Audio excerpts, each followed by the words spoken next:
Welcome back, Drill Freak Nation, and this is episode 2 of our Better Impact series.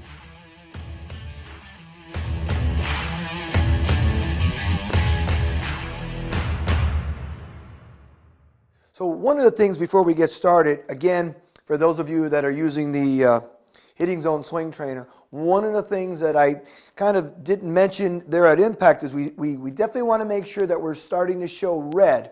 I know it's in the instructions when you receive this, but you want to make sure we're going to go from blue. You're going to start wanting to see some red at impact. So I mentioned to you that we're going to do a little bit of a down the line, and we're going to use another swing trainer here. We're going to use this as sort of an alignment stick right now. So what we're going to do today is we're going to move now from impact, from address to impact, and from impact to a post-impact position.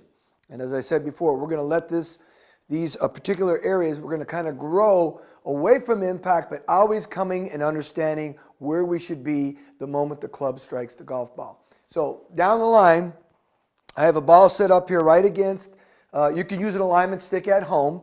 So you'll get your swing trainer, and from this position in here, from our address position, let me just move the ball for a second away. We're going to move into impact right there. So if I did it facing this way, you're going to see at impact, I'm starting to show quite a bit of red moving through if I was hitting the golf ball that way. But right now, we're going to move from address to impact, and you can see even right there, my hips are starting to clear pretty good, pretty early actually right there. I like that. The more we do this in a drill, the more we're going to do this in our actual golf swing. So again, it's always in body motion drills. We're always trying to overdo it a little bit. So we definitely have the chance or the ability when we're hitting golf balls to get to those positions. So we're going to move from address to impact. And now we're going to go into a little bit of a post-impact. So I'm going to let this swing trainer just run down the one that's laying on the ground, and we're going to stop right about there. If you can notice right now, my right arm is extended. I've moved from my right elbow and arm being close to my right side, my trailing side. Now that right arm is really extended moving through. There's that angular thrust motion we're looking to get right there. There's the hit.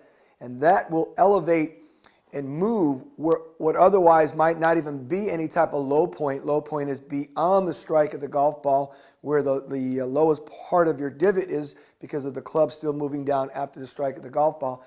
That right there is going to help you with some, not just club head speed, but some pretty good ball speed from that move right there. So I'll show it to you this way, face on. So we're going to move into impact. Again, we're making sure we show some red on the swing trainer.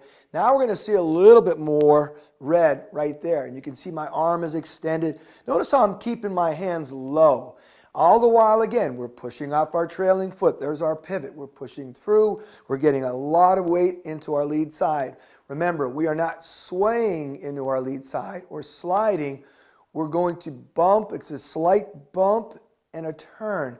And I caution everyone with that because, you know, the terminology bump is you're just bumping a line, if you will, for a second, and then we're turning. But I really don't want you to think of bump. I would say just move into impact just like that and train your body to get into that position right there, and then train your arms and hands to get nice and extended. One of the things too, if you notice when I was coming down the target line right there, you could probably see I'm very well connected. My arms are squeezing my sides, my chest, and I'm staying nice and extended coming through. So all of these components we need for a good post-impact position, because the ball basically knows of what's happening during impact when it gets struck by the club head, but that ball is still rolling up off that face for a good maybe nanosecond. So there is a little bit of things going on as the club is moving through the ball and as the ball rides up the face. And we're talking about scoring irons especially, and your wedges down. So again, episode 2, we're going to take it from the address position, move into impact, and then slide the swing trainer down the target line. In this case, where I have the swing trainer, we're going to move it down. And I want you to feel like when you're doing this now that your right hand, trailing hand, if you're a right-handed person, is pushing your lead thumb down. So when you get to this position right in here, it's already slightly facing the ground. We don't want to hit up. If we were using the swing trainer, you would see no red whatsoever, white, which we don't want to see.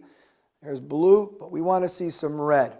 And that right there will put automatically your hands in the really good positions if you're doing this drill correctly. Drill Freak Nation, we'll catch you guys back again for episode 3. Hope you guys are enjoying it. Peace and love.